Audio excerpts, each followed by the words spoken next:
It's episode 4 of The Ultimate Fighter, Team McGregor versus Team Chandler, and this show has entered a realm of such monumental, unadulterated tedium that I suspect even the producers were begging God himself for something interesting to happen.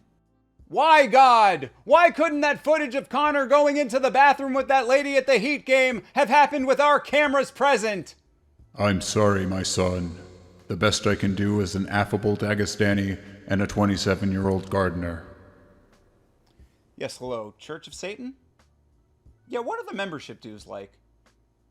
Also, with Connor officially missing the deadline to enter the USADA testing pool, it would appear that the fight between him and Michael Chandler is now almost certainly flatlined, rendering this show an odd, pointless distraction that serves no purpose whatsoever.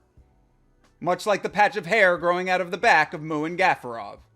Michael Chandler posted a video to vent his frustrations while he himself was being tested by USADA, but I don't care and you don't care, so let's get into episode 4 of The Ultimate Fighter, season 31.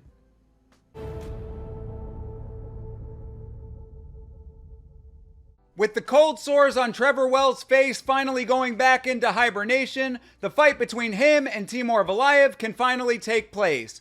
But, as both fighters have rehydrated and actually ate solid food since their original weight cuts, it's up to the coaching staff to decide what the new weight limit for the fight will be. The more you can make him suffer, the better. Make it hard as possible for the other guy, right? And take every bit of advantage. This poor attempt at gamesmanship would be annoying if it weren't for the fact that with 3 losses on their record, Team McGregor is really grasping at straws for a win at this point. A meeting of the minds is scheduled between Chandler and McGregor to discuss the new weight limit, which, like everything else on this show, Connor promptly does not attend. Just show up for the freaking talk, dude. You didn't show up for the talk, so therefore, once again, you can't get what you want if you ain't gonna show up and talk. If 80% of success in life is just showing up, Conor McGregor's success rate is sitting at a cool negative 400%. A catch weight of 142 is decided, and we go on to learn a little about Timur Valiev. And by little, I mean very little, because there isn't that much to learn. He's from Dagestan, he lives and trains in Thailand, and he enjoys petting baby tigers with his wife and kids for recreation. The real question I have is why Timur was let go from the UFC in the first place. In his time with the organization, he lost to Trevin Jones, but that was overturned to a no contest. He won his next 2 fights, and his only other loss was to Jack Shore, who was on a 16-fight win streak. He must have dissed the Nelk boys to Dana's face or something. You gonna help me coach today? Yeah, we'll do a joint. Let's go. Sensing that having an actual coach do some coaching might help them win a fight for once, Team McGregor brings in Stephen Wonderboy Thompson to show the prospects how it's done. He goes over distance management and gives some good advice, in stark contrast to Connor's directions, which are go out there and have fun, and quietly wonder why you weren't picked for Michael Chandler's team. I'm like this. I'm like this.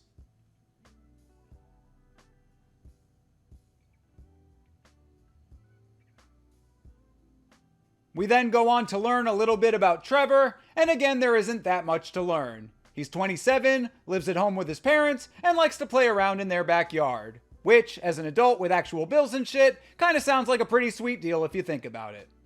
Yeah, I made that bench. 6 out of 10. Porcelain bird feeder made that. 4 out of 10. Tree planted that. 2 out of 10. Get a new hobby. I think you better stick with your MMA fighting. Ooh, yeah. I don't know how that one's gonna work out, Ma. Once again, it's weigh-in time, and in an effort to get Connor to attend, they move the scale to one of the 3 locations that we've actually seen him present in the show. Yet, like an Irish Harry Houdini, he somehow escapes standing still for 5 minutes to support his fighter. With this level of evasion ability, it's amazing that Khabib was ever able to pull off that neck crank.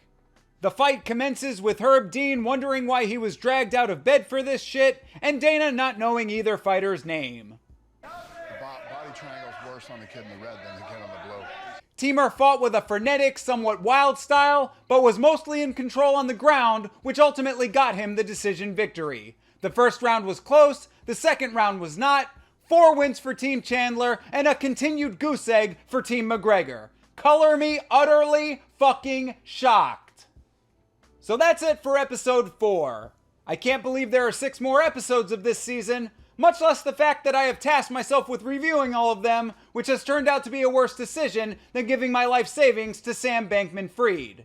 If you like these highlight videos, make sure to subscribe, and I'll see you in the next one because I hate myself.